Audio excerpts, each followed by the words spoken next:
আসসালামু আলাইকুম ওয়া রাহমাতুল্লাহি ওয়া বারাকাতুহু ইন্নাল হামদালিল্লাহ ওয়াসসালাতু ওয়াসসালামু আলা রাসূলিল্লাহ বা'দ। সম্মানিত দর্শক শ্রোতা, কাছে দূরে, দেশে কিংবা প্রবাসে যে যেখান থেকে আমাদের দেখছেন শুনছেন, সবাইকে জানাই আন্তরিক শুভেচ্ছা ও অভিনন্দন। আশা করছি আল্লাহ তাআলার মেহেরবানিতে ভালো আছেন। আমরা দোয়া করি রব্বুল আলামিন সবাইকে সুস্থ, নিরাপদ ও নেক হায়াত দান করুন। প্রিয় দর্শক শ্রোতা, আপনারা জানেন এই অনুষ্ঠানে প্রতিদিন কোরআন সুন্নাহর আলোকে আলোকিত জীবন গড়ার নির্দেশনা দেয়া হয়। নির্দেশনা দেন দেশের প্রাজ্ঞ অভিজ্ঞ ইসলামিক স্কলাররা। সেই ধারাবাহিকতায় আজ আমরা আমন্ত্রণ জানিয়েছি দেশের একজন বিশিষ্ট ইসলামী চিন্তাবিদকে। আজ আমাদের সঙ্গে যোগ দিয়েছেন ইসলামী আরবি বিশ্ববিদ্যালয়ের সহকারী অধ্যাপক, বিশিষ্ট লেখক, গবেষক, আরবি সাহিত্যিক শেখ হারুনুর রশিদ। আসসালামু আলাইকুম ওয়া রাহমাতুল্লাহি ওয়া বারাকাতুহু। ওয়ালাইকুম আসসালাম ওয়া রাহমাতুল্লাহি ওয়া বারাকাতুহু। মুহতারাম, কেমন আছেন? আলহামদুলিল্লাহ, আল্লাহর রহমতে ভালো আছে। আপনি ভালো আছেন? আলহামদুলিল্লাহ, জাযাকাল্লাহ। প্রিয় দর্শক শ্রোতা, আজ আমরা যে বিষয়ে আলোচনা করতে চাই সেটি হলো সব ক্ষেত্রে ইনসাফ প্রতিষ্ঠার গুরুত্ব। ইসলাম এমন একটি ধর্ম, যেই ধর্ম ইনসাফের ধর্ম, ন্যায়ের ধর্ম, যেই ধর্ম সবার ন্যায্য অধিকার এবং যথাযথ প্রাপ্য বুঝিয়ে দেওয়ার জন্য তাগিদ দেয়, আমানত যথাযোগ্য ব্যক্তির কাছে পৌঁছে দেওয়ার নির্দেশনা দেয়। জীবনের সব ক্ষেত্রে ইনসাফ প্রতিষ্ঠা করা প্রত্যেকটা মানুষের দাবি। কেননা সমাজে যদি ইনসাফ না থাকে, সেই সমাজ জালিমের হাতে চলে যাবে এবং জুলুমের দ্বারা সাধারণ মানুষ নির্যাতিত, নিপীড়িত, নিষ্পেষিত হতে থাকবে।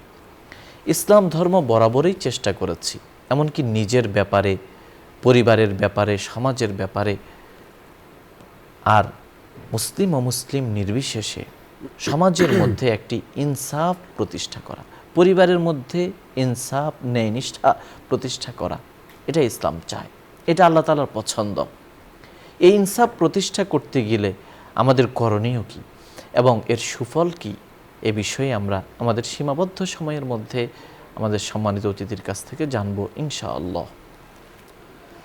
বিসমিল্লাহির রহমানির রহিম, আলহামদুলিল্লাহ ওয়াসসালাতু ওয়াসসালামু আলা রাসূলিল্লাহ, আম্মা বা'দ। অত্যন্ত চমৎকার এবং গুরুত্বপূর্ণ প্রয়োজনীয় একটি বিষয়ে আমরা আলোচনা শুরু করছি। আলহামদুলিল্লাহ, এমন একটি বিষয় ইনসাফ এবং ন্যায়, যার উপরে মানুষের ব্যক্তিগত, পারিবারিক, সামাজিক, রাষ্ট্রীয় জীবনের স্থিতি, শান্তি, স্থিতিশীলতা এগুলো নির্ভর করে। এটার নাম হলো আদাল, ইনসাফ। ইনসাফের মাধ্যমে একটি পরিবারের শান্তি প্রতিষ্ঠিত হয়, একটি সমাজে শান্তি প্রতিষ্ঠিত হয় এবং একটি রাষ্ট্রে শান্তি প্রতিষ্ঠিত হয়।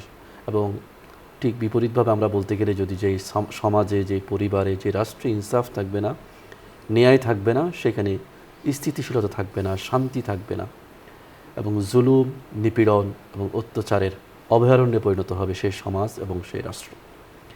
এই জন্য ইসলাম এই ন্যায় এবং ইনসাফকে সর্বোচ্চ গুরুত্ব দিয়েছে।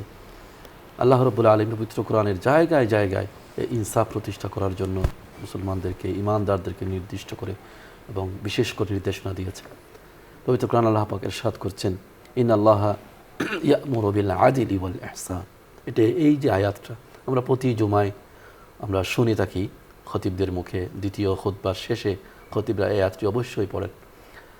আল্লাহ তাআলা বলছেন, ইনশাআল্লাহ রাব্বুল আলামিন তোমাদেরকে নির্দেশ দিচ্ছেন তোমরা যেন ন্যায় প্রতিষ্ঠা করো, ইনসাফ প্রতিষ্ঠা করো। অন্য আয়াত আল্লাহ বলছেন, ইয়া আইয়ুহাল্লাযীনা আমানু কুনু কাওয়ামিনা বিল কিসতি শুহাদাআ লিল্লাহি ওয়ালাউ কানা আলা আনফুসিকুম আবিল ওয়ালিদাইনি ওয়াল আকরাবিন।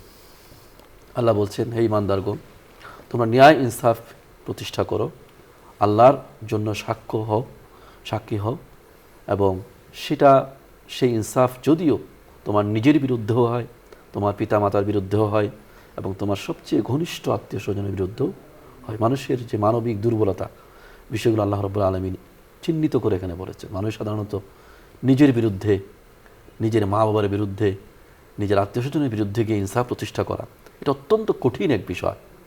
এই যুদ্ধে যারা জয়ী হতে পারে, এরা আসলে সত্যিকার অর্থে সমাজে ন্যায় ইনসাফ প্রতিষ্ঠা করতে পারবে। তো এভাবে আমরা যদি কোরআনের আয়াতগুলো দেখি, সব জায়গায় আল্লাহ তাআলা এই বিষয়গুলো এভাবে নিয়ে আসছেন যে ইনসাফটাকে প্রতিষ্ঠা করতে হবে সর্বত্র এবং সেটা আমার ব্যক্তিগত জীবন থেকে রাষ্ট্রীয় জীবন পর্যন্ত এবং সবার জন্য সমানভাবে। আল্লাহ তাআলা আরেকটা আয়াতে বলছেন, আরো কঠিনভাবে বলছেন, লা ইয়াজরিমান্নাকুম শানাআনু কওমিন আলা আল্লা তা'দিলু ই'দিলু হুয়া আকরাবু লিত-তাকওয়া। কোনো জাতি গোত্র বা কোনো ব্যক্তির প্রতি তোমার যদি শত্রুতা থাকে, সেই শত্রুতা যেন তোমাকে ন্যায় প্রতিষ্ঠার পথে বাধার সৃষ্টি না করে। অর্থাৎ কারোর প্রতি আমার শত্রুতা ব্যক্তিগত থাকতেই পারে, বিদ্বেষ থাকতে পারে, কিন্তু ন্যায় ইনসাফ সেটা অন্য ভিন্ন জিনিস। সেখানে ন্যায় ইনসাফের পক্ষে আপনাকে থাকতে হবে। এটা হলো ইসলামের দাবি, ইমানের দাবি। আল্লাহ বলছেন ই'দিলু, তোমরা ন্যায় প্রতিষ্ঠা করো, এটাই হলো তাকওয়ার নিকটতম পন্থা। সুতরাং আল্লাহ তাআলা আরেক আয়াতে বলছেন ওয়াতাম্মাত কালিমাতু রাব্বিকা সিদকাও ওয়া আদালা, তোমার রবের সব কথা পূর্ণাঙ্গতা পেয়েছে সততা এবং ন্যায়পরায়ণতার মধ্য দিয়ে। অর্থাৎ আল্লাহ রাব্বুল আলামিন মুসলমানদেরকে, ঈমানদারদেরকে যত প্রকার কথা বলেছেন, নির্দেশ দিয়েছেন, সব কিছুর নির্যাস যদি আপনি বের করতে চান, বিষয়টা কি? আদাল, ইনসাফ। ইনসাফ কি?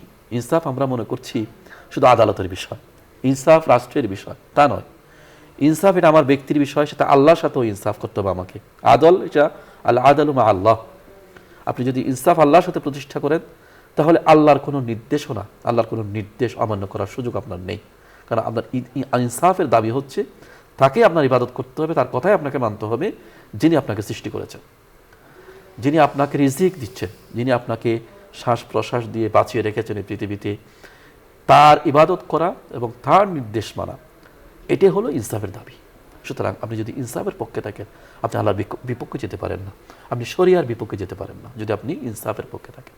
এটা হলো আল ইনসাফু মা আল্লাহ, আল আদলু মা আল্লাহ, আল্লাহর সাথে ইনসাফ। আর আপনি যদি ইনসাফের পক্ষে থাকেন, তাহলে আপনি পরিবারের মধ্যে বেইনসাফি করতে পারবেন না। আপনার পরিবার, স্ত্রীর সাথে, আপনার সন্তানদের সাথে, আপনার মার সাথে, আপনার বাবার সাথে, আপনার আত্মীয় স্বজনের সাথে, কারোর সাথেই আপনি অন্যায় কোনো ধরনের আচরণ করতে পারবেন না। সেটা সম্পত্তি ভাগাভাগি নিয়ে হোক, সেটা কারো অধিকার ক্ষুণ্ণ করা নিয়ে হোক, সেটা অন্য কোনো সামান্য বিষয়ে হোক, আপনি কোনোভাবেই বেইনসাফি করতে পারবেন না যদি আপনি ইনসাফের পক্ষে থাকেন। এজন্য হাদিসের মধ্যে একটা ঘটনা আছে, আমরা জানি যে এক সাহাবী, তার নাম হচ্ছে নু'মান ইবনে বাশীর রাদিয়াল্লাহু তাআলা আনহু, তিনি আসছেন, তিনি বলছেন তার নিজের ঘটনা, তিনি বলছেন যে আমার আম্মা আমার আব্বাকে বললেন যে আমার ছেলে নু'মানের জন্য কিছু সম্পদ আপনি হেবা করে দেন। নু'মানের মা তার বাবার কাছে, বশীরের কাছে বলছে যে আপনি আমার ছেলে নু'মানের জন্য কিছু সম্পদ আলাদাভাবে হেবা করে দেন, আলাদা করে দেন। তো নু'মান ইবনে বাশীরের বাবা বশীর, উনিও সাহাবী ছিলেন। তো উনি ভাবলেন যে দেওয়াই যায়, মা যেহেতু বলছে। তো উনি বলে ঠিক আছে, আমি দিলাম, কিছু সম্পদ দিলাম। কিন্তু মা বলছে আপনি যে দিলেন, কিন্তু রাসূল ইসলামকে সাক্ষী রাখতে হবে, এটা বড় যেন বেজান না লাগে। চলেন আপনি আপনার ছেলেকে নিয়ে, নোমানকে নিয়ে রাসূলের কাছে যান, তাকে সাক্ষী রেখে বলবেন যে আমি আমার নোমানের জন্য এইটুকু সম্পত্তি আলাদা করে তাকে হেবা করে দিলাম, অন্যান্য ভাইয়েরা এটা পাবে না। হ্যাঁ, তো রাসূল ইসলামের কাছে গেলেন, নু'মান ইবনে বশীরের বাবা তাকে নিয়ে রাসূল ইসলামকে বললেন, ইয়া রাসূলুল্লাহ, তার মা আমার কাছে এরকম আবদার করেছে, আমি তার সম্মতি দিয়েছি, আমি আমার সন্তানকে এটুকু এই পরিমাণ সম্পত্তি দিতে চাই। রাসূল ইসলাম খুব ক্ষুব্ধ হলেন এবং বললেন, আতুশহিদুনি আলা জুরি, তুমি কি আমাকে একটা অন্যায় কাজের মধ্যে সাক্ষী বানাতে চাচ্ছ? এটা কখনো সম্ভব না। রাসূল ইসলাম এটা কখনো পছন্দ করলেন না যে ভাইকে রেখে আর একজন ভাইকে কিছু সম্পদ দিয়ে দিবে, কারণ বাবার সম্পত্তিতে সকল ভাইদের সমান অধিকার আছে এবং মৃত্যুর পরে সেটা সমান ভাগে শরিয়া সম্মতভাবে ভাগ হবে। এটা হলো শরিয়ার নিয়ম, এটা ইসলামের নিয়ম এবং এটা ইনসাফ এবং আদরের দাবি। রাসূল ইসলাম এটা মানেন নাই। সুতরাং এই যে পরিবারের মধ্যে ইনসাফ করা, এটা রাসূল ইসলাম পছন্দ করেন নাই। হযরত নু'মান ইবনে বশীরের ক্ষেত্রে যেটা ঘটেছে, এবং নিষেধ করে দিয়েছেন, সেটা পরবর্তীটা হয় নাই ঘটনাটা। এটা হলো পরিবারে আপনার আদল, ইনসাফ কায়েম করার একটা দৃষ্টান্ত। অনুরূপভাবে রাষ্ট্রীয়ভাবে ইনসাফ, এটা হলো সবচেয়ে গুরুত্বপূর্ণ বিষয়। কারণ একটি রাষ্ট্র যখন ইনসাফ কায়েম করে, একজন শাসক যখন ইনসাফওয়ালা হয়, ন্যায়পরায়ণ হয়, তখন তার সুফলটা কিন্তু সবাই পায়। কিন্তু আমি যদি ইনসাফওয়ালা হই, আমি যদি ন্যায়পরায়ণ হই ব্যক্তিগতভাবে, তার সুফলটা হয়তো 2-3 জন পাবে, আমার ভাই বোন, আমার আত্মীয় স্বজন, আমার সন্তান সন্ততি, এরা কয়েকজন পাবে আর কি। কিন্তু একজন শাসক যখন ন্যায় ইনসাফওয়ালা হয়, ন্যায়পরায়ণ হয়, ন্যায়ের উপর প্রতিষ্ঠিত হয়, যেটা প্রতিজ্ঞ হয় ন্যায় প্রতিষ্ঠা করার জন্য, তখন তার সুফলটা পুরো দেশবাসী পায়। এই জন্যই তো আল্লাহ রাব্বুল আলামিন কিয়ামতের মাঠে যে 7 জন মানুষকে আরশের নিচে ছায়া দিবে, তার 1 নম্বর ব্যক্তি হচ্ছে আল ইমামুল আদিলু, ন্যায়পরায়ণ শাসক। এটা এমনি এমনি হয় নাই, এটা অনেক কঠিন একটা বিষয়, ন্যায়ের প্রতিষ্ঠিত থাকা একজন শাসকের জন্য। হযরত ইমাম ইবনে তাইমিয়া রাহমাতুল্লাহি আলাইহি একটা বিখ্যাত কৌল আছে, উক্তি আছে, অনেকে বলেছেন এটা ইবনে খালদুনের উক্তি।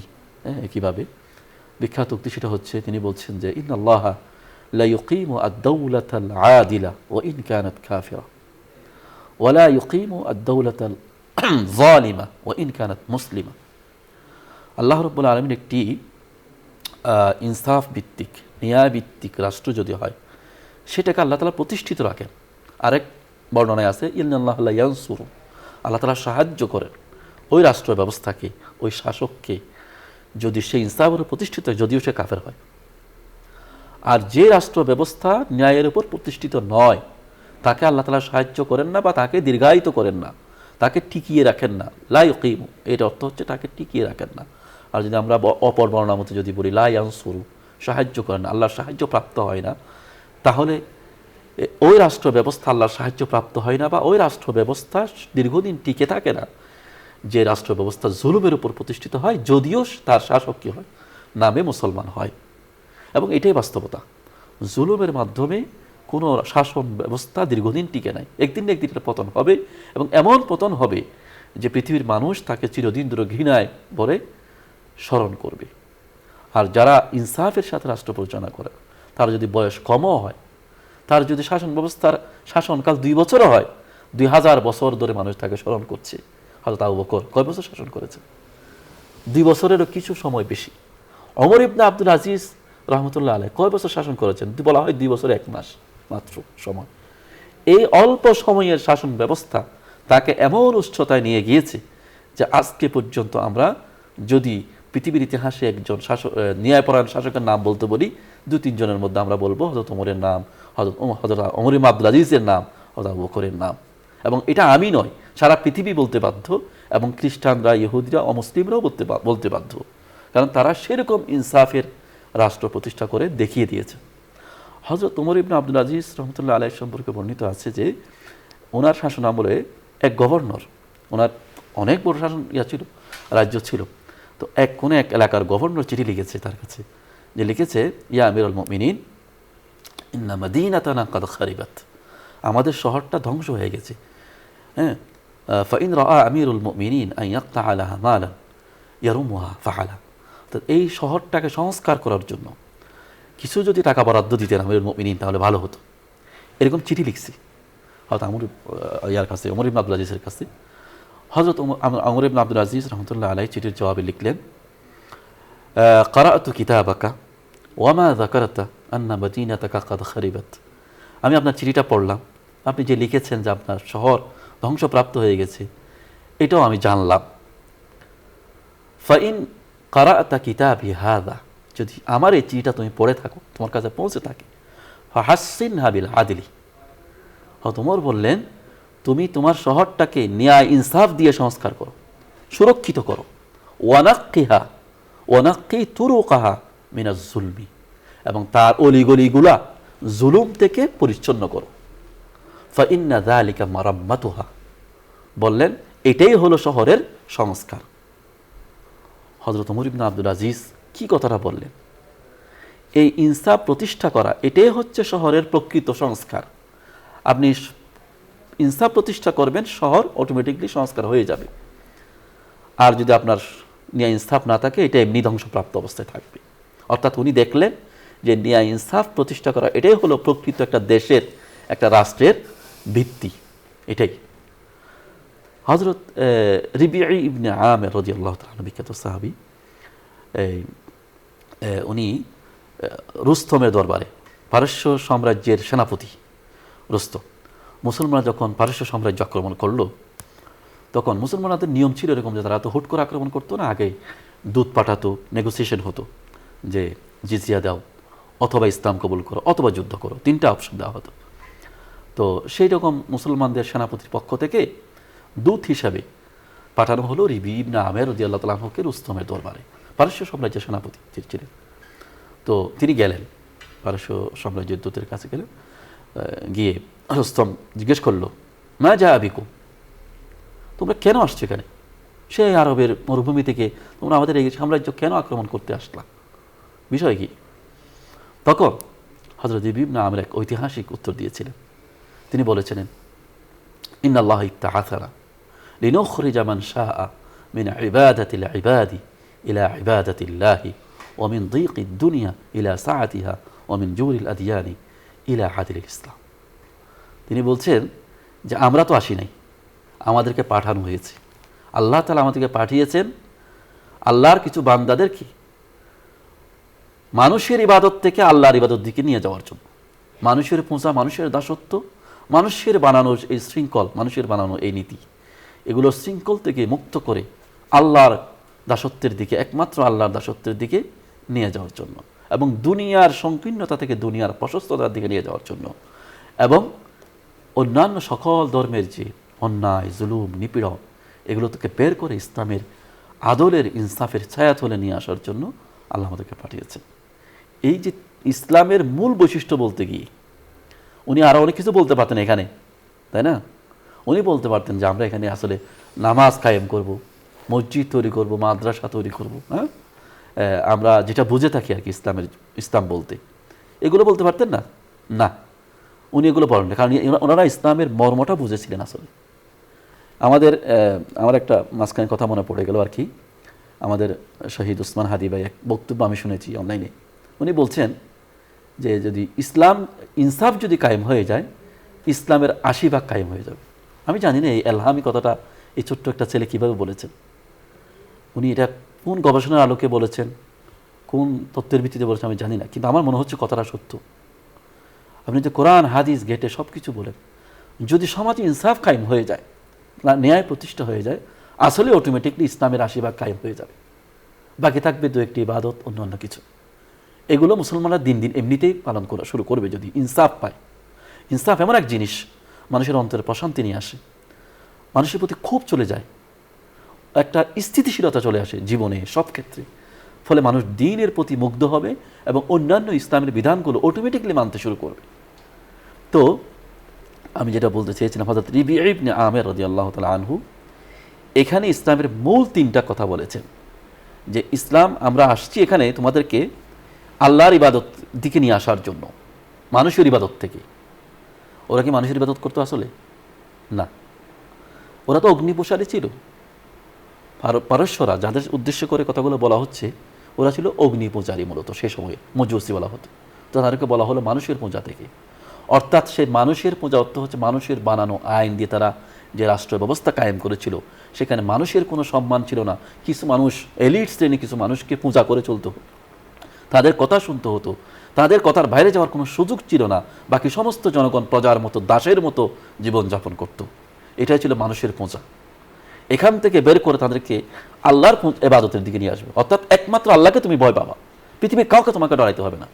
ইনসাফ তোমাকে এমনভাবে স্বাধীন করে দেবে, আর কাউকে তোমার ভয় পেতে হবে না, শুধু আল্লাহকে ভয় করে চলবে। এই কথাটা বোঝাতে চেয়েছেন। তারপরে হচ্ছে ইসলামের আরেকটা বৈশিষ্ট্য, বড় বৈশিষ্ট্যের কথা তিনি বলেছেন, সেটা হলো মিন দীকিদ দুনিয়া ইলা সাআতিহা। দুনিয়ার যে সংকীর্ণ মানসিকতা আমাদের, শুধু দুনিয়া কেন্দ্রিক, এটা থেকে আপনাকে ইসলাম বের করে নিয়ে আসবে। দুনিয়াকে আপনি বড় করে দেখবেন, শুধুমাত্র খাওয়া দাওয়া পান করা, হ্যাঁ, এটুকু মধ্যে দুনিয়া শেষ নয়। এখানে আরও অনেক কাজ আছে আপনার আল্লাহর খলিফা হিসেবে দুনিয়ার কাজ করার জন্য, আপনার বিচরণ করার জন্য আল্লাহর দুনিয়া আরও অনেক বড়। দুনিয়াটাকে আপনি বড় করে দেখবেন।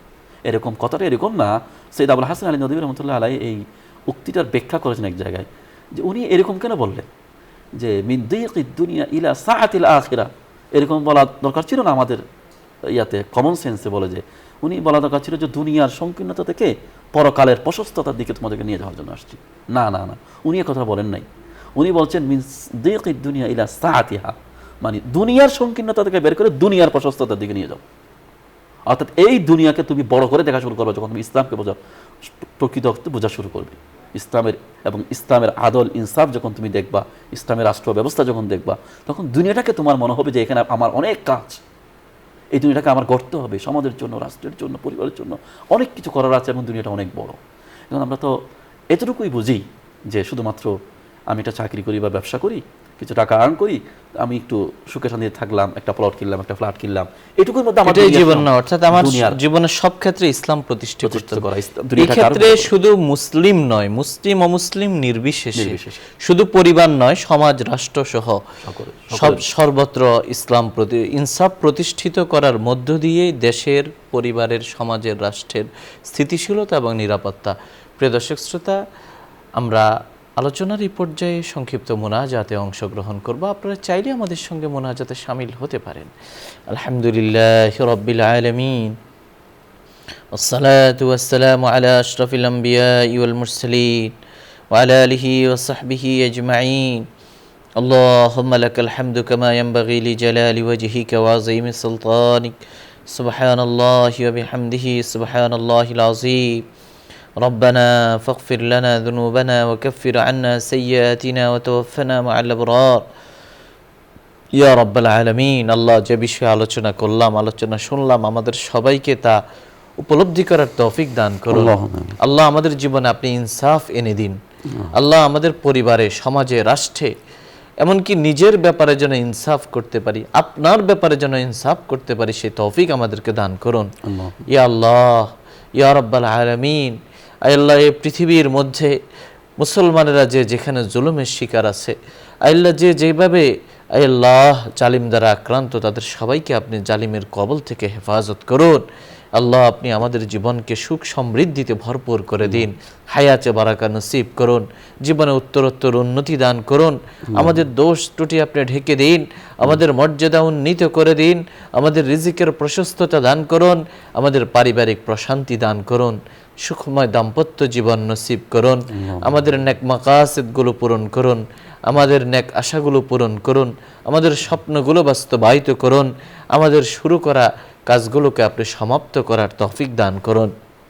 আল্লাহ এমন একটি হায়াত আপনি আমাদেরকে দান করুন, যে হায়াতকে কাজে লাগিয়ে দুনিয়াতেও আমরা শাইন করতে পারি, আখিরাতেও যেন আমরা আল্লাহ সমৃদ্ধ জীবন লাভ করতে পারি। আপনি পবিত্র কোরআনে বলেছেন, পরকালে এক একজন মুমিনকে রাজত্ব দেওয়া হবে, বিশাল রাজত্ব। আল্লাহ আপনি আমাদেরকে সেই সৌভাগ্যময়, সেই সৌভাগ্যবান মানুষের অন্তর্ভুক্ত করে দিন।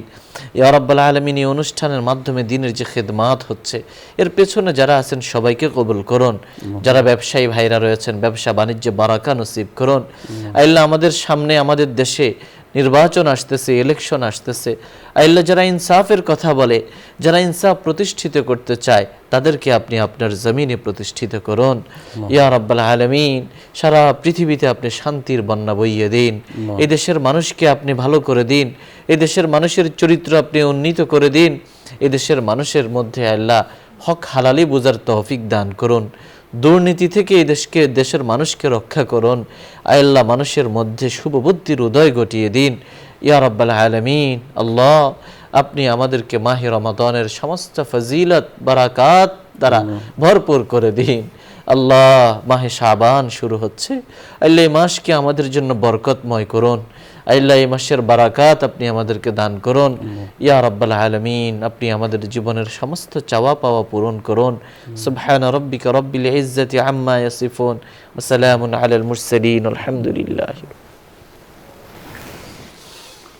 প্রিয় দর্শক শ্রোতা, এতক্ষণ ধরে অত্যন্ত ধৈর্য সহ আপনারা শুনছিলেন আপনাদের প্রিয় অনুষ্ঠান আলোকিত প্রতিদিন। পুরো সময় আমাদের সঙ্গে থাকার জন্য ধন্যবাদ। ওমা আলাইনা ইল্লাল বালাগ। আসসালামু আলাইকুম ওয়া রাহমাতুল্লাহি ওয়া বারাকাতুহু।